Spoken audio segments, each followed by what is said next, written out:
After a wild season, Miles is back and clearer than ever. In this episode, we're talking about what's next. In the sprint in his health journey, the next phase of neighbor media, and what it really takes to build momentum after chaos. To the rhythm of my intuition, anything I want, I speak into existence. That's how I'm. Okay, here we go. Keep it going. Let's hop into it. All right, let's start right here. What does it feel like being back in rhythm again? It feels amazing. It feels amazing. And it really, I feel like this whole mindset of even doing this show, but having that mindset for the whole year, it's so much easier to get back into it. Where before maybe it's like you go through like one of those periods and then it takes a while to kind of get back into the rhythm of it. It took 1 week. It took 5 days, not even. Small reset period, maybe 4 days, kind of write down the plan of it. Well, set the vision for what I wanted, write down the plan of it, and then hop right into the execution of it. It was like 3-4 days into it. I'm like, okay, I feel like I'm in rhythm. And when you're in rhythm of it all, like you feel like you can accomplish anything, myself personally. But I think this is a practice skill that has really been developed and improved on, I think that through this whole year. That's kind of the basis of the whole show too. So You said it before, the reset is part of the rhythm, not a failure. Can you explain that a little bit more for us? yeah, like it's not, the plans aren't going to be executed perfectly forever, right? There's always going to be moments where you have to adjust, have to change, right? That is part of it, right? So don't beat yourself down because you have to do like a reset and a readjustment, however that is, mentally, physically, in your work, in your personal life, relationships, whatever that is.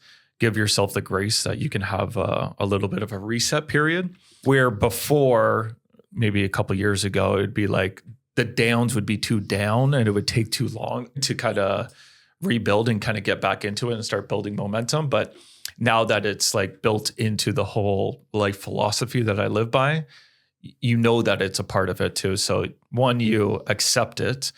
2, you actually like enjoy that part of it because it's such a good reset.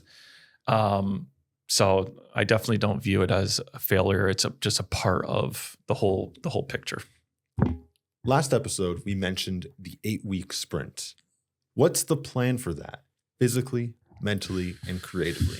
Yeah. So as always, I kind of view my life into the buckets of health, which is mental and physical, then the work, which is building the businesses, and then relationships, which is, Elisa, raising Grayson, being a good son, being a good friend. And one, on the mental side of it, it's always trying to find a calm mindset, right? In a present one, but that takes work. All the things take work. So for that, which my big kick this year has been doing the breath work. So I've been like a maniac on the breath work, like every single day now. But that has been super, super helpful in all aspects, even on the physical side. It has bled into the physical side of it.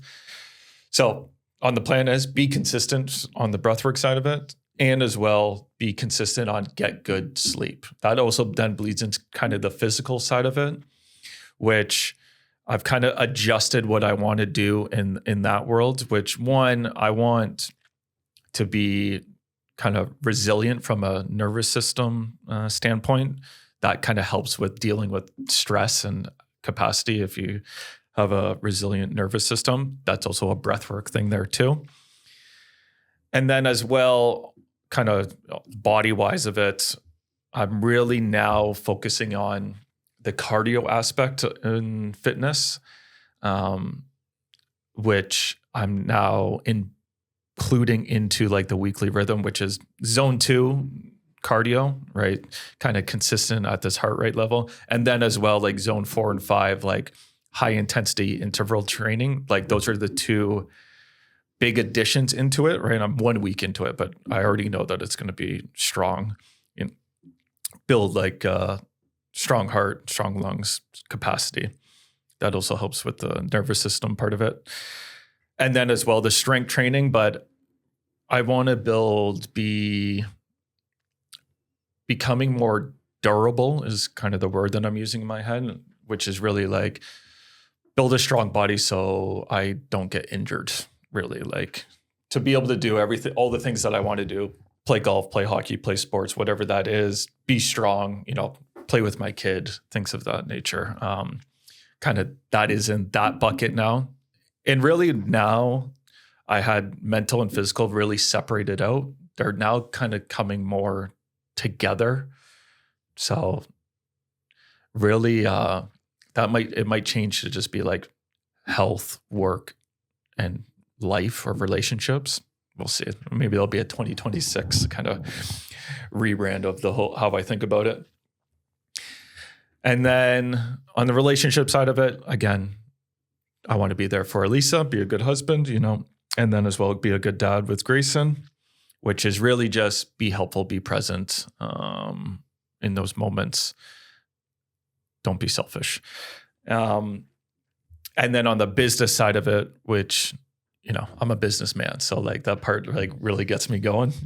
We have embarked on a new, call it product under Neighbor Media called Good Neighbors, which got developed over the summertime. And I really feel like it's a collective of a bunch of skills and knowledge that I have, but as well, a lot of feedback over the 3 years of building Neighbor Media of like what local businesses need, what would be valuable, what the deliverable is, and how we can help leverage the internet to drive results for them in a very unique way. I feel like it's just like a collective of everything all coming together and perfectly packaged.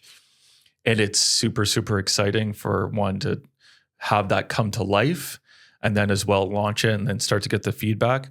But then as well, from a company standpoint, this is the scalable product for us where we can duplicate into multiple communities across Canada.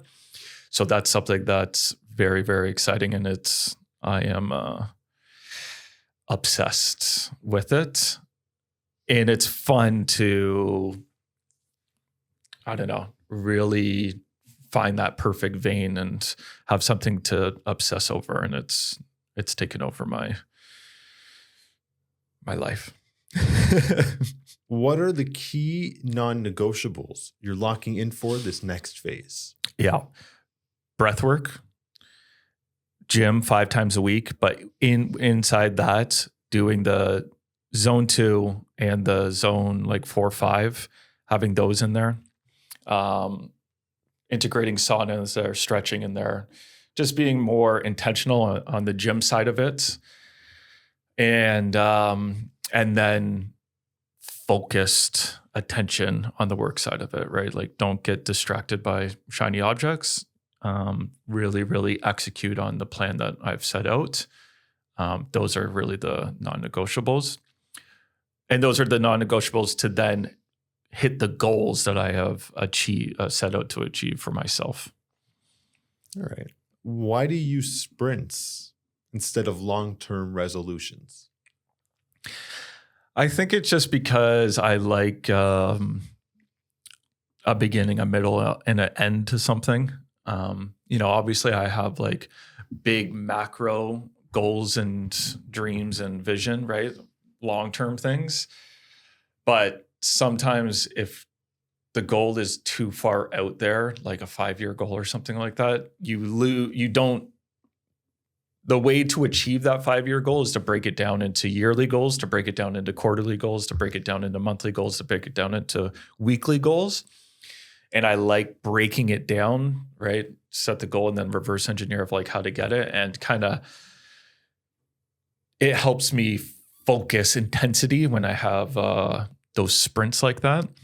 No, it feels like usually I'm like sprinting the whole year, but I put in those periods of rest for a couple of days, but I just like to have that framework. It makes things more achievable mentally. And I think it's a good way to kind of progress towards even bigger goals is when it's broken down. Neighbor Media seems like it's entering a whole new era. From idea to scalable product. What does that shift mean to you personally? It means a lot to me personally. When we launched Neighbor Media at the beginning of it, like we had the idea of like what we wanted to do, like some core things about the business and what we believed, right? But then you have to go out and do it, right? And kind of proof of concept of all these different elements that we do, which has been proven out from the paper side of it here locally in Aurora, Newmarket, and East Gwillimbury, to then opening up the office and having the studio and having people on our podcast show and developing podcast shows for that, right? To have a local email newsletter, to launch a events platform.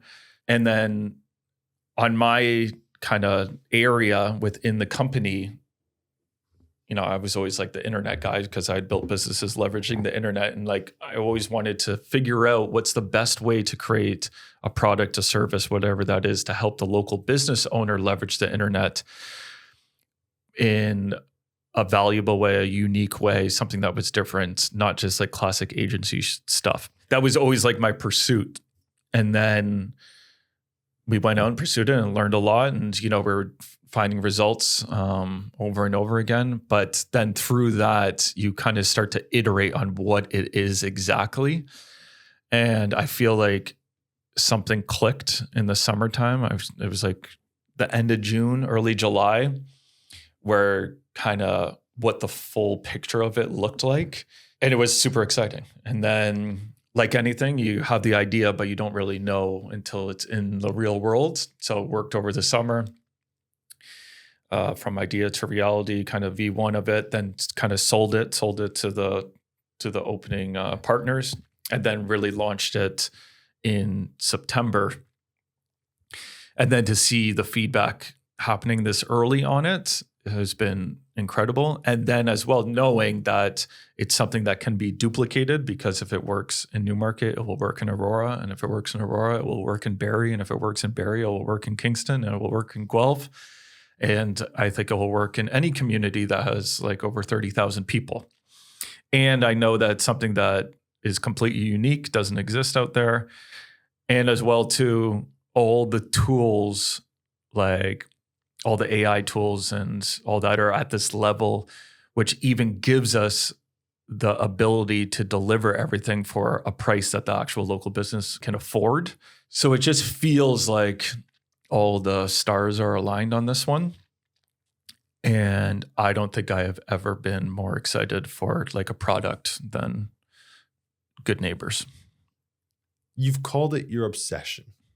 Why does Good Neighbors feel different from any other business you've built? I think it feels different mostly because of the 15 years before it, of like going through it, right? And seeing like, early Summer Skates Day, which was really the first like big opportunity business that I was ever a part of, right? I had never like scaled anything before, right? So everything was brand new along that journey, right? And so you don't know the roadmap of how to do it. But now when you already have that experience in the skill set, right? So then when you find something that you know that you can kind of scale up or duplicate or repeat, so I think it's the confidence and the ability to do it is what adds the excitement of it. And then as well, this business is also B2B, right? Like who your customers are, right? There are other businesses where Summer Skates was mostly split between retail and then direct to consumer. And I guess because it's a service-based business too, I don't really know exactly what the answer is, but it does feel different. It just feels like it's the biggest opportunity I've ever been a part of. And I'm genuinely excited to go into the trenches and execute the boring work and the hard work for a long period of time to get it into as many communities as I can.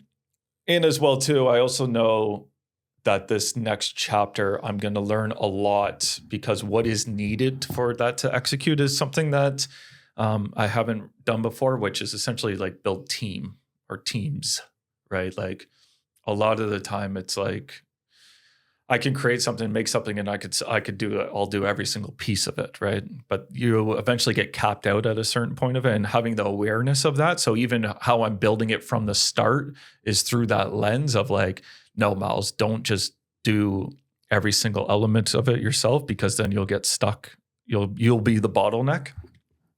So having that awareness to then build it from the ground up with that kind of through that lens is an exciting thing too. But listen, we're in excitement mode, right? It's like you have the idea for it, you build it, right? You start to sell it too, right? And kind of get it up to the certain point. But knowing that you're trying to get over here, you're gonna go through, which is essentially like the valley of death, where it's just like it will be super hard and a lot of problems to be solved, and problems that I can't see right now will appear. But going through that to then get to the other side, to then kind of hit escape velocity. But it's like, I know that I'm marching towards that. So it's not going to be a shocking thing. I'm sure it will still suck, but I know it's coming. What's the bigger picture here? Is it the vision beyond just the business? The vision is to build the most valuable like platform and service for the local business owner. To just stack so much value on top of what the service is and the platform that is built.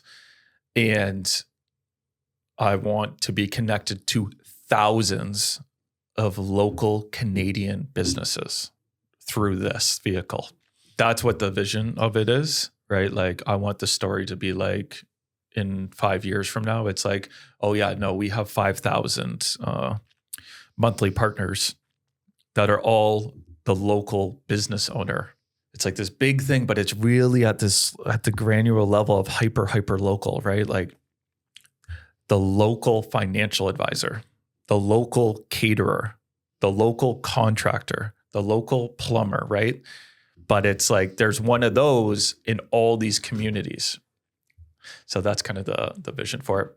But I want it to be like, I want the customer or the partner to just love that they're a part of Good Neighbors. How are you balancing the ambition you have right now with family life right now, especially being a new dad and building a home literally from the ground up? Yeah, really, it's just awareness and focus. Like, okay, sleep 8 hours, you have 16 hours. Okay, so now you have 16 hours. How does that time get split up into the things that matter? And then be present and focused when you're in that area of it, right? Whether if you're at the gym or you're at the office or you're at home, whatever that is, just kind of be present in that thing and be focused in there. That is the key to do it. And then as well, know that things take time, right? But the only time is like right now that's in front of you.